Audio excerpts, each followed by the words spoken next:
Hello students, कैसे हैं आप लोग। आपका अपना यूट्यूब चैनल बेसिक समझ में स्वागत है। यदि आप मैथ में 70 में 70 लाना चाहते हैं, देखो मेरा खुद ही 66, 70 में 66 नंबर मेरा खुद ही है। और इस वीडियो को अंत तक देखते हो तो आपका 65 प्लस तो आराम से आ जाएगा। देखो इसके पहले मैंने 20 MCQ जो मॉडल पेपर है उसका करवा दिया है, और ये 6 नंबर का आता है, 5 नंबर का आता है एक और। तो ये वाला जाकर देख लेंगे। वीडियो के डिस्क्रिप्शन में मैं लिंक दे दूंगा, नहीं तो प्लेलिस्ट में आप सीधे चले जाएंगे तो आपके लिए सुविधा रहेगा, क्योंकि मोस्ट इम्पोर्टेंट वहाँ बता रखा है मैंने। तो क्या कह रहा हूँ वो तो ठीक है, लेकिन इस वीडियो को केवल देख लेते हो अंत तक ना, तो आपका 65 प्लस आराम से आ जाएगा। और वो एक करनी वाला बताया हूँ वो बस 65 प्लस आराम से आ जाएगा, बता ही दिया। मोस्ट इम्पोर्टेंट बात, गणित में एक बात हमेशा ध्यान रखना भाई। देखो MCQ है तो वो तो आपका आंसर आना चाहिए, बस उसको कैसे भी हल करो। तो उससे पहले क्या करोगे, सबसे पहले महंगा वाला क्वेश्चन मतलब समझते हो। MCQ नहीं आ रहा होगा तो आप ऐसे ट्रिक मार सकते हैं बजरंगबली का नाम लेके, लेकिन महंगा वाला क्वेश्चन जो है 6 नंबर का है उसको ट्रिक नहीं मार सकते। सबसे पहले कहने का मतलब सबसे पहले इसको अटेम्प्ट करना है, ठीक है। ये ट्रिक है भाई, नहीं तो क्वेश्चन छूट जाता है। अभी पेपर कभी तुम नहीं दिए हो ना तुम लोग, तो ये बात हमेशा ध्यान रखना। चलो देखते हैं आज। तो सबसे पहले हम महंगे क्वेश्चन की तरफ चलते हैं, जो फिक्स है एकदम वही आएगा, मतलब ये बदलने वाला भी नहीं, इसका अंक भी नहीं बदलता है, ठीक है। तो देखो सबसे पहले क्या होता है, रचना जो वृत्त है उसमें 2 से 3 रचना है। एक रेखाखंड को समद्विभाजित या जितने भाग में कहेगा वो द्विभाजित करने वाला होता है, और एक स्पर्श रेखा खींचने वाला होता है। देखो भाई यदि जिसको आता है ना वो भी देख ले कि आ रहा है कि नहीं। मुझको आ रहा है तो वीडियो को पॉज करके अब वीडियो को खुद ही हल करेंगे क्वेश्चन को, ठीक है। और नहीं आ रहा है तो स्वागत है, आपको बिल्कुल आ जाएगा, ठीक है। एकदम आराम से बताऊंगा। और यदि मान लो आप सोचते हो कि मेरे को आता है, तो आप वीडियो को स्किप करके मोस्ट इम्पोर्टेंट है उधर आप जा सकते हैं, नहीं तो वीडियो का स्पीड बढ़ा सकते हैं। चलो देखते हैं। 4 सेमी त्रिज्या का एक वृत्त खींचिए। केंद्र से 6 सेंटीमीटर की दूरी पर वृत्त पर स्पर्श रेखा खींचने को बोला है, और इसका लंबाई भी कर रहा है। देखो इसमें मैं ट्रिक बताऊंगा कि क्या करना है, बात समझ में आ रही है। सबसे पहले तुम लोगों को इतना तो पता होगा कि इन चीज़ों की ज़रूरत पड़ती है इसमें।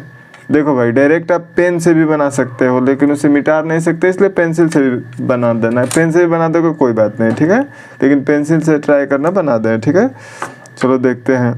तो क्या करेंगे, 4 सेंटीमीटर इसमें कर लेंगे और उसे एक वृत्त खींच लेंगे, ठीक है। वृत्त खींच लिया, वृत्त 4 सेंटीमीटर का हो गया। और कह रहा है 6 सेंटीमीटर केंद्र से दूरी, यानी कि यहाँ से 6 सेंटीमीटर नाप लेंगे, हो गया।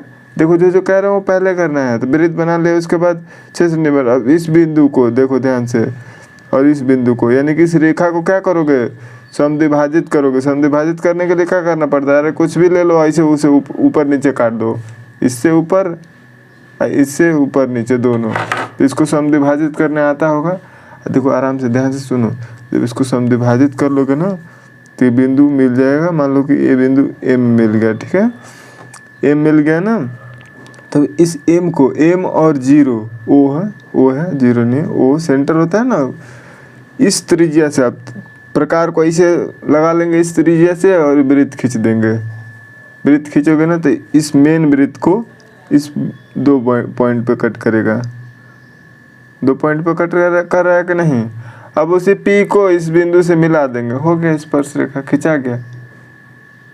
क्या दिक्कत है, कोई दिक्कत नहीं है ना, ध्यान से समझ लिए। और लिखने में क्या करना है, जो किए हो ना वही कर देना। सबसे पहले तुम क्या किए, एक 4 सेंटीमीटर की त्रिज्या से एक वृत्त बनाए, वही कह दोगे कि 4 सेंटीमीटर की त्रिज्या से प्रकार से एक वृत्त बनाए। दूसरे चरण में तुम क्या किए, दूसरे चरण में 6 सेंटीमीटर का खींचे और इसको समद्विभाजित कर दिया, इसका मध्य बिंदु से यहाँ तक का सेंटर लेके एक और वृत्त खींच दिया, और जहाँ जहाँ टच कर रहा है उसको मिला दिए। अब देख लो, इसी को ध्यान से लिख लोगे, ठीक है। अब उतना भी आपका टाइम नहीं खाऊंगा, ये समझाने वाला था समझा दिया, एकदम इजी है, मतलब एक बार में। अब देखो ये दूसरा, वो नहीं पूछेगा, ये 2 में से एक पूछ देगा। देखो कोई भी कह देगा कि इतनी माप का, देखो मैं 1 मिनट, अब जब ज़्यादा टाइम नहीं लगेगा। मान लो कि कह रहा है कि 8 सेंटीमीटर, कितना भी सेंटीमीटर का दे देगा। कह रहा है कि इसको 3 संबंधित 2 के अनुपात में विभाजित करिए, तो क्या करेंगे, 3 धन 2, इधर है, इसको खींच देंगे जितना कह रहा है उतना खींच देंगे और उसको क्या करेंगे नीचे की तरफ न्यून कोण समझते हो, मतलब 30 अंश 40 अंश 45 अंश करके न्यून कोण ऐसे खींच देंगे। ये खींच दिए, ये एक्स खींच दिए और लंगड़ा प्रकार से एक फिक्स कर लेंगे और इसको 5 भागों में विभाजित कर देंगे। 5 भागों में क्यों विभाजित कर रहे हैं, 3 धन 2 5, लंगड़ा प्रकार से ऐसे फिक्स कर लेंगे और एक ही से टिक, फिर इस पे रख के टिक, फिर इस पे रख के आगे, यानी कि इसको समविभाजित मतलब ये बराबर बराबर है, ये जितना दूरी है उतना ही इतना दूरी है, तो 5 बराबर भागों में इसको बांट देना है। ठीक है, अब क्या करना है, अंत वाले को A5 को B से मिला देना है। B से मिला दिए, अब ध्यान रहे ये जितना इसके समांतर मतलब जितना कोण यहाँ बना है उतने कोण से A3 को मिला देंगे। कहाँ A3 को मिला देंगे, देखो पहला 3 वाला है ना, तो देखो ये 3 तक जाएगा, फिर 2 1 2, तो 5वां को इससे मिला दिए B से और तीसरा को मतलब 3 संबंध कह रहा तो तीसरा को मिलाएंगे। यही 2 संबंध कहता 2 संबंध 3, तो इस वाले को मिलाते। ठीक है, दूसरे को, यानी कि जो ये पहले है उसको पहले वाला मिलाते हैं और लास्ट वाला को तो लास्ट में मिला ही देते हैं। बात समझ में आई कि नहीं भाई? आइए ध्यान रखो, बस इतना ही लिखना है और इसके समांतर इसको खींच दोगे, हो गया, समविभाजित कर दिया। ये 3 संबंध 2 में हो गया, ये पॉइंट इसको 3 संबंध 2 में समविभाजित कर दिया है। ठीक है, देखो इसको भाई आराम से पढ़ लोगे, सिंपल सी बात है, मैं तुमको कंटेंट दे रहा हूँ क्योंकि पेपर आ गया है। ठीक है, आप आराम से। अब देखो इसमें एक ट्रिक है, 6 नंबर का आएगा, इतना समझ लो, और आता ही आता है। कह रहा है कि इतना सेंटीमीटर का त्रिभुज बनाना है, त्रिभुज बनाना है, और कह रहा है मान लो कि त्रिभुज दे दिया, कह रहा है इसके समरूप त्रिभुज खींचिए और कंडीशन दे दिया है कि इसकी भुजा इस अनुपात में होनी चाहिए। ठीक है, तो आओ देखते हैं। देखो सबसे पहले क्या करें, देखो मान लो जो त्रिभुज दिया है उसको पहले खींच लेंगे। ये कितना है, 6 सेंटीमीटर का है, 4 सेंटीमीटर का है, 5 सेंटीमीटर। तो ये 6 सेंटीमीटर का तो खींच लिया, उसके बाद 4 सेंटीमीटर का प्रकार लगा कर इसे काट देंगे, इसमें 5 सेंटीमीटर का प्रकार लगा कर इसे काट देंगे। काट दोगे, जो कट जाएगा वहाँ इसको मिला दोगे, ये बन गया। अब क्या करेंगे, फिर जैसे उसमें रेखा वाला में इसे नीचे खींचते थे, नीचे खींच देंगे, लेकिन इसमें ध्यान का रखना है। देखो यहाँ 2 संबंध 3 के अनुपात में बड़ा काटना है ना, तो जो बड़ा है उतना ही भाग इसको काटते हैं। इंची का कोई भी माप ले सकते हैं और इसको जो बड़ा वाला है 3 बड़ा है ना, तो 3 भाग में काट देंगे।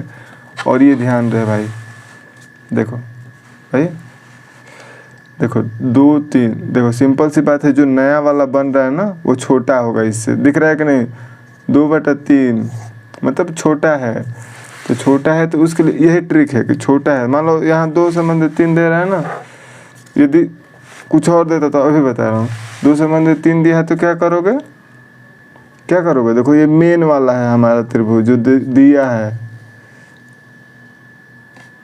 तो ये है। अब देखो 3 बराबर भागों में बांट देना। अब देखो 2/3, सिंपल सी बात है, ये इससे छोटा होगा, छोटा होगा यानी कि बाहर वाले को बाहर वाले से मिला दो। ठीक है, अब इसी के समांतर दूसरे वाले को मिला देना। ये A2 जो है, क्यों, क्योंकि ये 3 है, और देखो 2 मतलब दूसरा A पहला है, ये दूसरा को मिला दो। अरे देखो इसके समांतर ही होना चाहिए, जैसे रेखा में खींचे ना वैसे ही भाई, सिंपल सी बात है कि रेखा ही बनाना है। त्रिभुज समबाहु त्रिभुज होता है ना, समरूप त्रिभुज, समरूप त्रिभुज बनाने के लिए क्या करते हैं, रेखा को ही 2 संबंध 3 के अनुपात में पहले बांट लो। ठीक है, बांट लिया ना 2 संबंध 3 के अनुपात में, इतना समझ में आ रहा है।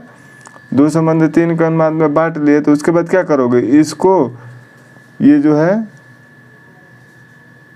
इससे मिला दोगे।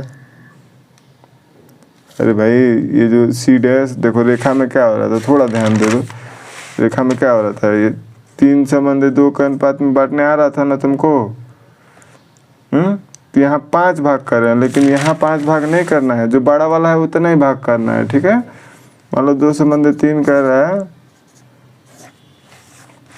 तो इतना ही भाग करना है, 3 भाग करना है, और चूंकि ये छोटा है तो बड़ा वाला को बाहर से मिला देंगे। देखो 3 संबंध दूर रहते तो क्या करते हैं, 3 संबंध दूर रहते तो इस वाले को इससे मिलाते हैं। ठीक है, बात समझ में आ गई होगी। ठीक है। रचना के चरण आप खुद ही लिख लेंगे।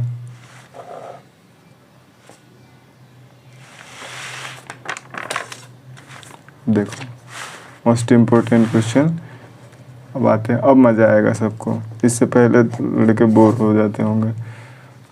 देखो अब मज़ा आएगा ना। क्या हो जाएगा? कह रहे कैप्सूल, ये क्षेत्रफल वाला है, 8 से 10 नंबर का आ जाता है, क्षेत्रफल वाला है। कह रहा है कैप्सूल मतलब कुल मिला के इसका पृष्ठीय क्षेत्रफल निकालना है। कोई कैप्सूल दिया है और कह रहा है कि पूरा लंबाई 14 सेंटीमीटर है और इसकी चौड़ाई है mm है 5 mm है। तो सिंपल से देखो पूरा पृष्ठ देखो, यहाँ गोला है, अर्धगोलाकार भाग को दिया है कि अर्धगोलाकार भाग है साइड साइड में। तो पृष्ठीय क्षेत्रफल बराबर क्या हो जाता है? देखो बीच में बेलन है तो बेलन का पृष्ठीय क्षेत्रफल, ध्यान रख लो, ये थोड़ा सूत्र याद रख लेना, याद रहेगा। देखो आराम से ध्यान से देख लो। तो बेलन का पृष्ठीय क्षेत्रफल धन अर्ध गोला का पृष्ठीय क्षेत्रफल, आधा ये तो ये भी पूरा एक हो जाएगा। ठीक है, देखो कैप्सूल का पृष्ठीय क्षेत्रफल बराबर क्या होता है अभी बताया, लिख दिया। तो देखो बेलनाकार भाग का, बेलन का पृष्ठीय क्षेत्रफल निकालने के लिए उसका पता होना चाहिए ना कि उसकी लंबाई कितनी है, h हाइट।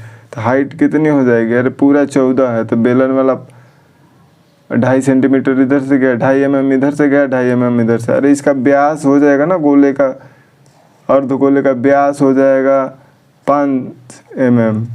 तो इसकी रेडियस कितनी हो जाएगी? अरे 2.5 mm, तो 2.5 इधर से 2.5 इधर से, मतलब कुल मिलाकर 5 घट जाएगा तो 9 mm इसकी हाइट आ जाएगी। ठीक है, तो पृष्ठीय क्षेत्रफल का सूत्र ये होता है। गोला का पृष्ठीय क्षेत्रफल क्या होता है? 4πr²। हो गया। अतः कैप्सूल का पृष्ठीय क्षेत्रफल क्या होगा? दोनों को ऐड कर देंगे, हो जाएगा। अभी इसी क्वेश्चन का आयतन निकालना होता तो क्या होता है? अरे जहाँ पृष्ठीय क्षेत्रफल निकाले उसका आयतन निकाल कर ऐड कर देते। ठीक है, बस इससे ज़्यादा कुछ नहीं, आगे नहीं पूछेगा। ठीक है, अब देखो इसी का भी पूछ देगा, पृष्ठीय क्षेत्रफल पूछ देगा, नहीं तो आयतन पूछ देगा। पृष्ठीय क्षेत्रफल, अच्छा पृष्ठीय क्षेत्रफल और संपूर्ण पृष्ठ में अंतर समझते हो? इसका पृष्ठीय क्षेत्रफल संपूर्ण क्षेत्रफल के बराबर है। इतना समझ में आता है कि नहीं? चलो आता होगा। देखो इसका पृष्ठीय क्षेत्रफल मतलब यहाँ से इधर तक शंकु है, उधर तक गोला है, तो वही बात है। इसका पृष्ठीय क्षेत्रफल धन इसका पृष्ठीय क्षेत्रफल। गोला का पृष्ठीय क्षेत्रफल क्या होता है? 4πr² होता है। लेकिन ये जो आधा है ना तो हाफ हो जाएगा उसका, इसकी वैल्यू रख के ये निकाल लेंगे। अब शंकु का वक्र पृष्ठ बराबर क्या होता है? πrl होता है। ठीक है, तो l देखो r, इसका रेडियस कितना है भाई? इसका रेडियस कोई बताएगा कितना होगा? देखो व्यास कितना है? 3.5 सेंटीमीटर। तो रेडियस तो निकल ही जाएगा, आधा हो जाएगा उसका। देखो इसमें l कैसे निकालेंगे? l नहीं, l निकालने में थोड़ी सी, तो l बराबर देखो ये पता है हमको, ये पता है, ये तो देखो निकल जाएगा नहीं, पाइथागोरस पे में लंब का वर्ण धन कर्ण का वर्ग बराबर ऐसा कुछ करके। हाँ, तो दोनों को ऐड कर दोगे तो आंसर आ जाएगा ये। देखो पेपर में क्या पूछा है आपका? ये गोलाकार भाग है और इस बेलनाकार है और इसी का आयतन पूछा है। तो गोले का आयतन प्लस इस बेलन वाले का आयतन निकाल के ऐड कर देंगे तो आंसर आ जाएगा। नहीं, बाकी यही जो मैं शब्दों में लिख दिया हूँ ना वही ऐसे लिखा है, वो बाकी सेम है। देखो ऊपर वाला का पूछा है, कह रहा है कि शंकु है, शंकु में पानी भरा है, तो शंकु का जो दिया होगा उससे इसका आयतन निकाल लेंगे। और कह रहा है कि उसमें कुछ कंचा निकाला जा रहा है, तो कंचे का रेडियस दिया है, तो क्या करेंगे? शंकु का आयतन निकाल लेंगे। अब पानी निकल जा रहा है 1/4, तो शंकु का आयतन निकाल लिए। और क्या करेंगे? गोली का आयतन निकाल लेंगे। गोली क्या होता है? कंचा गोलाकार होता है ना, तो देखो गोला का आयतन निकाल लेंगे। अब देखो गोला का आयतन से जितना पानी निकला है उस आयतन में भाग दे दोगे ना तो गोली की संख्या निकल जाएगी। बात समझ में आ जा रही है? तो हो जाएगा। इस प्रश्न को दिखा रहा हूँ आराम से, तुम्हारे पास दोनों प्रश्न ना हो तो बताना। ठीक है, हो जाएगा।